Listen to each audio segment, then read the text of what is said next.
주님께서 여러분과 함께 마르코가 전한 거룩한 복음입니다. 1장 29절에서 39절까지의 말씀입니다. 그 무렵 예수님께서 회당에서 나오시어 야고보와 요한과 함께 곧바로 시몬과 안드레아의 집으로 가셨다. 그때 시몬의 장모가 열병으로 누워 있어서 사람들이 곧바로 예수님께 그 부인의 사정을 이야기하였다. 예수님께서 그 부인에게 다가가시어 손을 잡아 일으키시니 열이 가셨다. 그러자 부인은 그들의 시중을 들었다. 저녁이 되고 해가 지자 사람들이 병든 이들과 마귀 들린 이들을 모두 예수님께 데려왔다. 온 거울 사람들이 문 앞에 모여들었다. 예수님께서는 갖가지 질병을 앓는 많은 사람을 고쳐주시고 많은 마귀를 쫓아내셨다. 그러면서 마귀들이 말하는 것을 허락하지 않으셨다. 그들이 당신을 알고 있었기 때문이다. 다음 날 새벽 아직 캄캄할 때 예수님께서는 일어나 외딴 곳으로 나가시어 그곳에서 기도하셨다. 시몬과 그 일행이 예수님을 찾아 나섰다가 그분을 만나자 모두 스승님을 찾고 있습니다 하고 말하였다. 예수님께서 그들에게 말씀하셨다. 다른 이웃 고을들을 찾아가자. 그곳에도 내가 복음을 선포해야 한다. 사실 나는 그 일을 하려고 떠나온 것이다. 그리고 나서 예수님께서는 온 갈릴리아를 다니시며 회당에서 복음을 선포하시고 마귀들을 쫓아내셨다. 주님의 말씀입니다. 전미 예수님, 주님의 이름으로 평화를 빕니다. 오늘 날씨가 많이 춥습니다. 감기 조심하시기 바랍니다. 어제 복음과 또 복음에 따른 강론을 기억하십니까? 어제 복음의 그 키워드는 두 가지라고 그랬죠. 권위 있는 가르침이 어떤 것인가? 또 회당에서 예수님이 마귀 들린 자, 부마자를 쫓아내는 그러한 사건, 이 두 가지였습니다. 그런 사건을 다 종결하시고 난 다음에 오늘 복음에서 읽은 것처럼 회당에서 나와 야고보와 요한을 데리고 베드로와 안드레아의 집에 갔다라는 말로 시작이 됩니다. 야고보와 요한은 형제입니다. 또 베드로와 안드레아도 형제입니다. 근데 이 베드로와 안드레아의 집에 갔다고 분명히 명시되어 있듯이 그 다음 절에 나오는 앓고 있는 장모의 집이 아니라 베드로와 안드레아의 집에 갔다고 나와 있습니다. 근데 베드로 장모가 열병을 앓고 있다고 그럽니다. 열병이 글쎄요, 지금으로 따지면은 장질부사 같은 거, 옛날에 어렸을 때는 임병 그런 얘기들을 어른들이 하는 걸 들었습니다.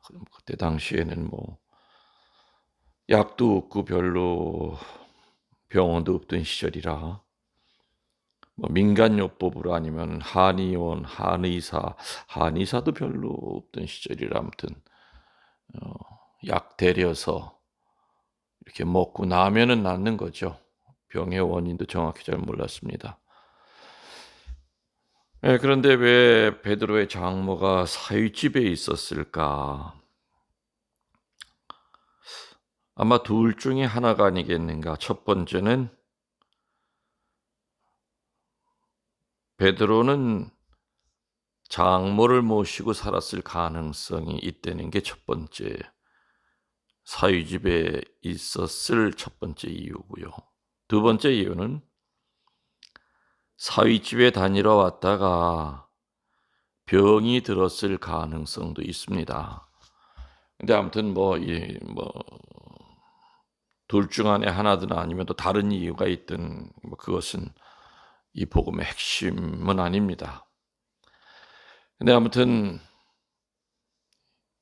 예수님께서 야고보와 요한을 데리고 베드로와 안드레의 집에 갔는데 베드로의 장모가 열병으로 앓아 누워 있다고 합니다. 근데 그 열병이 든 그 장모의 소식을 베드로가 예수님한테 알린 게 아니었죠. 성서에 보면 사람들이 곧바로 그 부인의 사정을 알렸다. 사람들이 베드로 장모가 아프다는 것을 알렸다는 얘기입니다. 이런 걸로 봤을 때 다니러 왔다가 병이 들었다면은 동네 사람들을 그렇게 잘 알 수가 없었을 겁니다. 그럼 아마 장모를 모시고 살았을 가능성이 크지 않을까.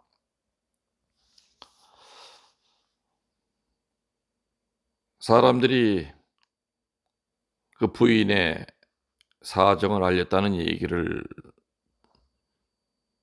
미루어 짐작하건대 분명히 베드로의 장모는 후덕한 여자였을 겁니다. 인심을 잃지 않은 여자였을 겁니다. 미운 털이 많이 배긴 여자를 동네 사람들이 이렇게 살리려고 애를 쓸 이유가 없습니다. 그 동네에 꼭 필요한 여자, 온 동네 사람들한테는 누님 같고 엄마 같고 이모 같고 고모 같은 그런 자매, 꼭 있어야 될 자매, 우리 마을에 우리 공동체 안에. 근데 그런 사람이 열병으로 누워 있으면은 온 동네가 근심에 잠겼을 겁니다. 큰일 났네, 큰일 났네. 저 아줌마 저러다가 그냥 가는 거 아닌가? 온 동네 사람들이 그렇게 근심에 젖어 있을 때 사위는 물론 열병으로 앓고 있는 장모 곁에 없었겠죠. 예수님 쫓아다니느라고 바빴기 때문에.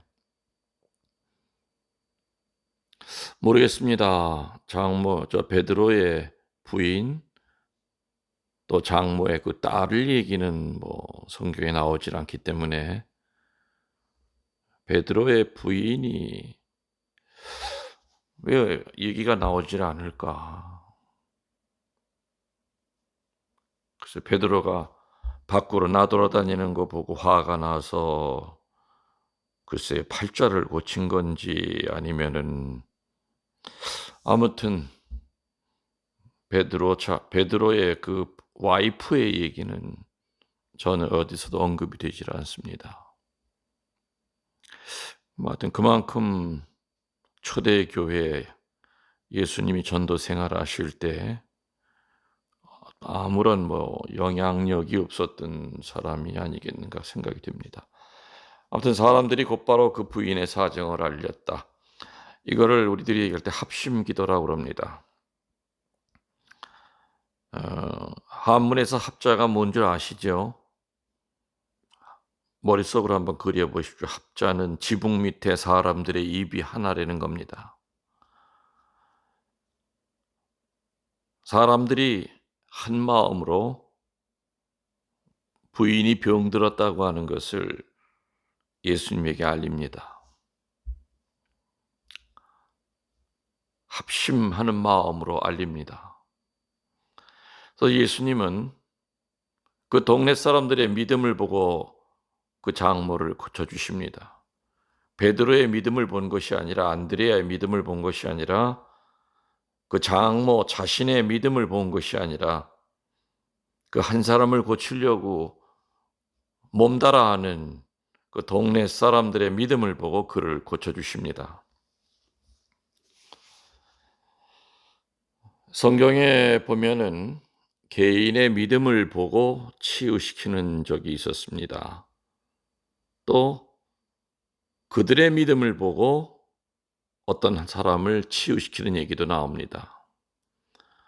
기억나십니까, 여러분들? 예수님이 어느 집에 들어가 있는데 사람들이 문 밖에까지 인산인해를 이뤘겠죠. 그 조그만 집안에 들어가야 얼마나 들어갑니까?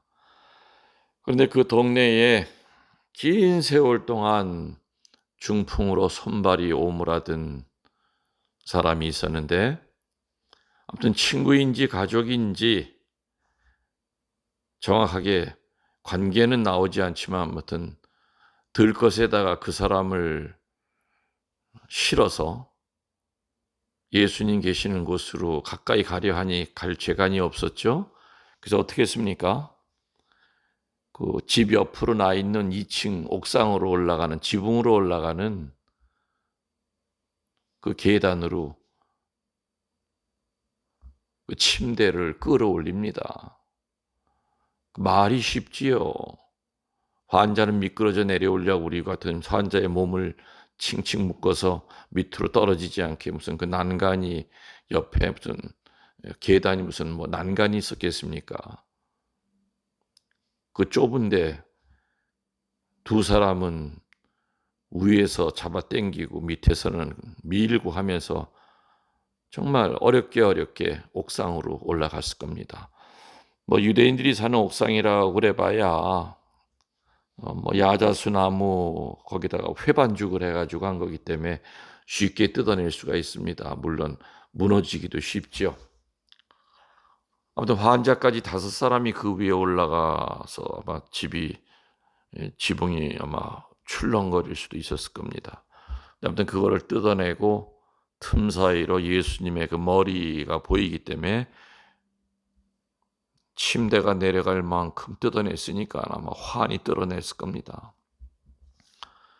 아마 밑에 있는 사람들은 아마 소리를 질렀겠죠. 너 저놈들이 저게 뭐하는 짓인가, 집 무너지겠다고.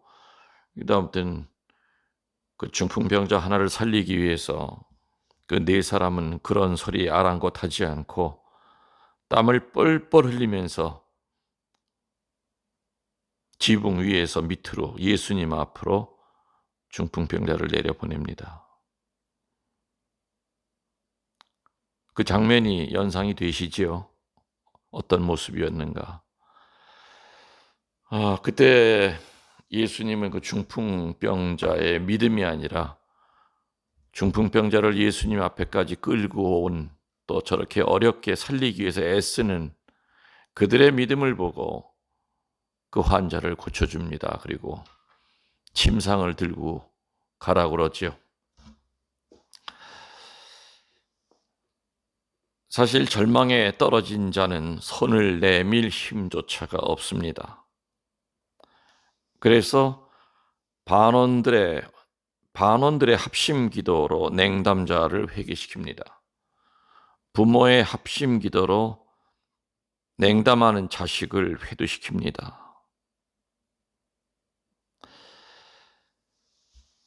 이렇게 합심 기도는 정말 큰 힘이 있습니다. 합심 기도는 예수님의 마음을 움직입니다.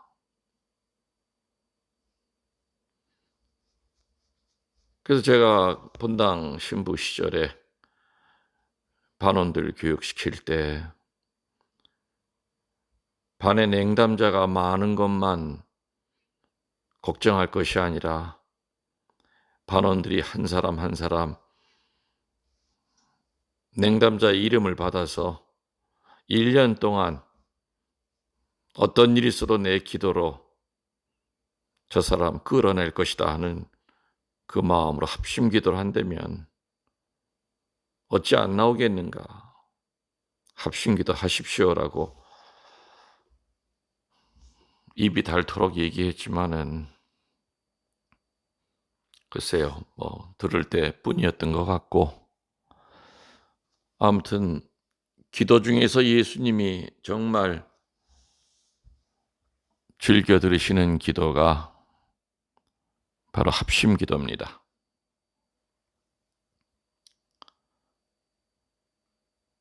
부인에게 다가가셔서 손을 잡아 일으키시니 열이 가셨다. 아픈 이는 못 일어납니다. 일어나고 싶어도, 교회를 향하여 일어나고 싶어도, 주님을 향하여 나아가고 싶어도 갈 수가 없습니다. 기억을 한번 되살려 보십시오. 세례자 요한의 제자들이 예수님을 따라는 가지만 예수님에게 적극적으로 못 다가섭니다. 그랬을 때 예수님이 먼저 세례자 요한에게 다가오셔서 너희들이 나에게 원하는 것이 무엇이냐고 하셨듯이 예수님은 베드로 장모에게 다가서셔서 손을 잡아 일으키십니다.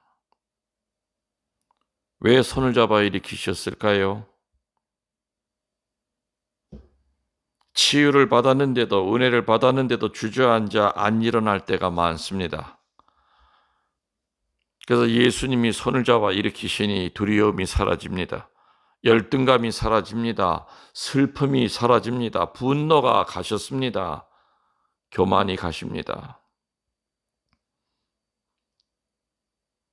치유를 받자마자 부인은 그들의 시중을 들었다.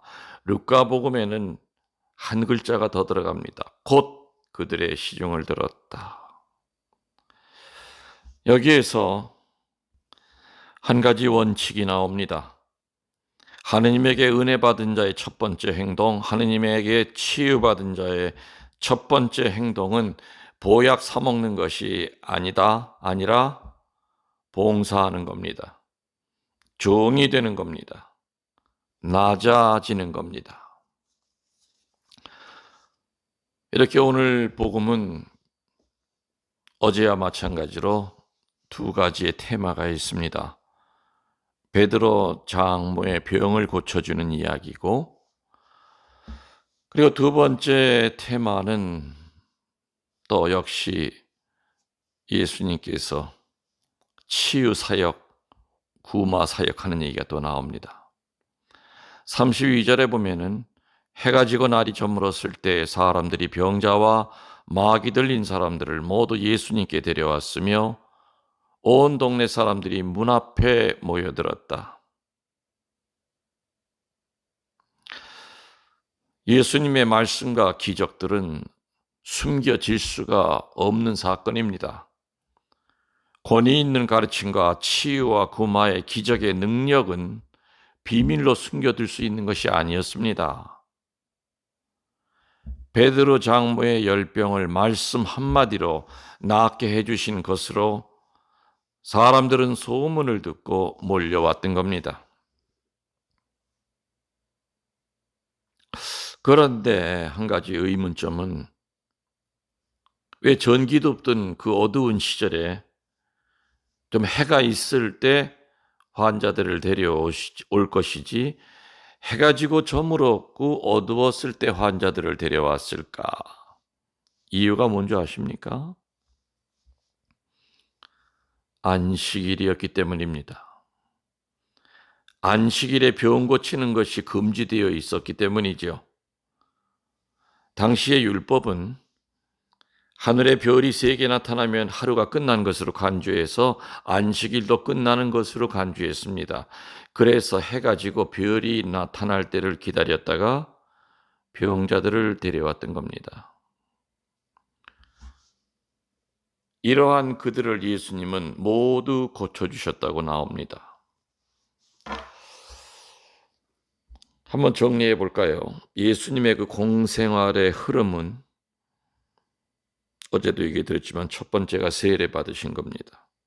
두 번째는 광야에서 40주야를 보내시면서 악마의 유혹을 받고 악마를 물리친 얘기입니다. 그리고 난 다음에 세 번째 하신 일은 제자들을 선택하십니다. 그리고 네 번째는 회당에서 권위 있는 가르침과 더러운 악령을 구마하는 얘기가 나오고요. 다섯 번째, 오늘 복음처럼 베드로 장모의 열병을 치유시키고, 그리고 여섯 번째는 길거리에서 치유와 구마를 계속하십니다. 한마디로 이런 모습을 볼 때 예수님은 모든 사람들의 요청을 어디서나 들어주시는 그러한 착한 목자의 모습으로 나타납니다. 예수님의 이런 모습을 따라다니면서 지켜본 군중들은 얼마나 신기하고 재미있었겠습니까? 그리고 이러한 사실을 얼마나 다른 사람들에게 알리고 싶었겠습니까? 당시에 예수님보다 외모가 출중하고 말도 더 달변이고 학벌도 좋고 집안도 좋은 사람들은 많았을 겁니다. 그런데 그들과 예수님의 차이는 뭐냐? 예수님은 말로써 끝난 것이 아니라 한 말이 그대로 이루어지는 것이었습니다. 이게 무서웠던 겁니다. 이게 바로 신세계를 경험했던 겁니다. 얼마든지 좋은 말을 누구나 다 합니다. 그럴듯한 말은. 근데 예수님은 당신이 한 말이 바로 그대로 현실화가 되는 거기 때문에, 바로 이루어지기 때문에 이게 놀라운 거였습니다. 병 낫거라 하면은 병이 낫고요, 눈앞에서. 마귀 떨어져라 하면은 마귀가 떨어져 나갔습니다. 이런 사람을 어디서 봅니까? 이제껏 이런 사람 없었습니다. 또 사람들이 아무리 매달리고 고쳐달라고 해도 귀찮다고 짜증도 내지 않으시고, 또 고치고 난 다음에 돈도 요구하신 적이 없습니다. 세상에 이런 사람이 어디 있습니까? 따라다녔던 군중은 사실은 말씀이 꽂히진 않았을 겁니다. 아무튼 참 말 잘한다. 말씀도 예사롭지는 않았지만은 그보다도 병 낫게 해주는 것 때문에 죽자 살자 따라다녔을 겁니다. 예수님을 사랑해서도 아니고요, 거창하게 구세주를 만났기 때문도 아니었습니다. 그 군중들은 예수님을 이용해서 이익을 보고자 하는 사람들이었습니다. 너무 차갑게 얘기했을까요, 제가? 아무튼 그들에게 예수님은 메시아건 뭐건 관계가 없었던 겁니다. 저 사람만 쫓아다니면 병이 나은데, 저 사람이 말 한마디만 하면 마귀가 떨어져 나간대, 한마디로 원하는 것을 얻고자 하는 사람들이 군중들이었던 겁니다. 오늘 우리가 한 가지 머릿속에, 우리 영혼 속에 새기고 넘어가야 될 것은 이겁니다. 하느님은 우리가 불행할 때만 이용당하실 분이 아니라 항상 기억되고 사랑받으셔야 할 분이라는 거 잊지 말도록 합시다. 하느님은 자판기가 아닙니다. 하느님은 마티에 널려있는 진열되어 있는 상품이 아닙니다. 하느님의 은총은.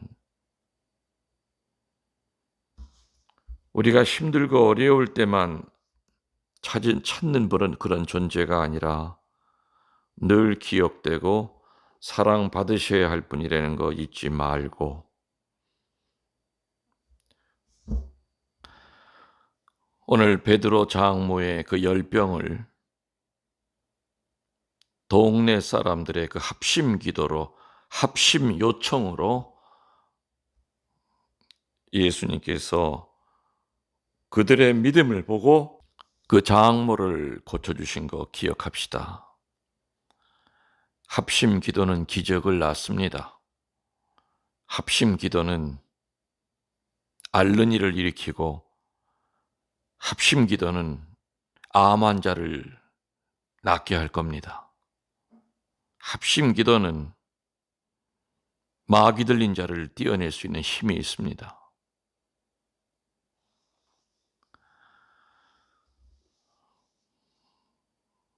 한도 끝도 없이 예수님을 따라다녔던 수많은 그 군중, 예수님의 그 메시아성을 본 것이 아니라 구세주라고 하는 것을 믿었기에 따라다녔던 것이 아니라 그분의 신성보다는 인간적으로 병을 낫게 해주는 것 때문에 따라다녔다는 거, 우리도 우리들의 마음속에 신앙생활을 하면서 오로지 그런 마음으로만, 쉽게 얘기하면 기복적인 마음으로만 예수님을 추종하고 있지는 않는가. 다시 말씀드립니다. 하나님은 우리가 어렵고 힘들고 불행할 때만 우리가 쓰는 분이 아니라 늘 언제나 항상 기억이 되셔야 될 분이요, 언제라도 어느 때라도 사랑받으셔야 할 분이라는 거 잊지 말고, 우리들도, 우리 믿는 자들도, 예수님 닮은 우리들도 늘 다른 사람에게 기억이 되고 사랑받아야 될 존재로 성숙되도록 애씁시다. 여러분들 사랑합니다.